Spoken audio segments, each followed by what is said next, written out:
Another set of gender-related topics ang hatid namin sa inyo ngayong Webes. Bibigyan linaw natin ang ibig sabihin ng gender identity, gender expression, at sexual orientation. So, ano ba bang hinihintay natin? Let's G for G terms!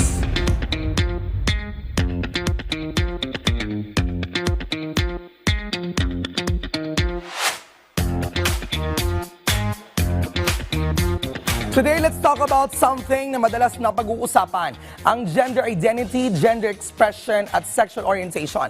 Pero minsan, nakakalito pa rin sa mga hindi miyembro ng LGBTQA+ community. So let's break it down in the simplest way possible. Unahin natin kung ano ang gender identity. Ito yung pakiramdam mo sa sarili mo kung ikaw ay lalaki, babae, bakla, tomboy, etc. Hindi ito tungkol sa katawan mo o sa iyong physical appearance and traits. Ito ay tungkol sa kung sino ka sa loob. Example, may mga taong assigned female at birth, pero deep inside, alam nilang lalaki sila. That's a transgender man.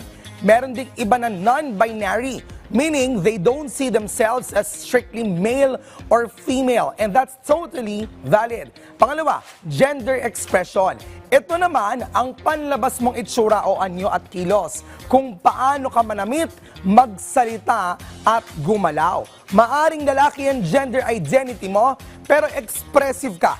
Mahilig ka sa makukulay na damit, nails o makeup, o kaya babae ka pero gusto mong simple or masculine ang style mo. Diyan punta naman tayo ngayon sa, dagdag din natin, no? Expression doesn't always match identity. And it doesn't have to. O pangatlo, kung meron tayong gender identity, gender expression, ito naman, sexual orientation. Ito naman ay kung kanino ka na-attract emotionally, romantically, o sexually. Pwede kang ma-attract sa ibang gender o yung tinatawag na heterosexual. Sa parehong gender means you are either gay or lesbian, or both, or bisexual, o minsan, wala kang romantic feelings or interest at all, which is called asexual. Ang orientation po ay separate from gender identity. Halimbawa, may isang transgender woman na babae ang identity, pero lalaki pa rin ang gusto niya. Meaning, straight pa rin siya in that sense. Ang mahalaga dito walang mali o kulang sa kung ano o sino ka. Tayong lahat ay iba-iba sa puso, sa isip, sa katawan, sa damdamin. At hindi mo kailangang ipilit ang sarili mo na maging straight o magtago dahil lang sa opinyon ng ibang tao. At habang tayo ay natututo, sana mas lumalim ang pag-unawa at respeto natin sa isa't isa.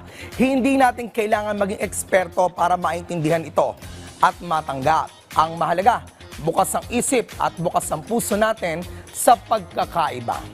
So next time na may marinig kayo tungkol sa gender, o kaya naman sa gender identity, gender orientation, or sexual orientation, tandaan na hindi ito tungkol sa pagiging tama o mali. Ito ay tungkol sa pagiging totoo. Tulungan tayo sa pagrespeto, pagkakaintindihan, at pagkakapantay-pantay sa karapatan. Yan muna atin na pag-usapan ngayong umaga dito sa G-Terms.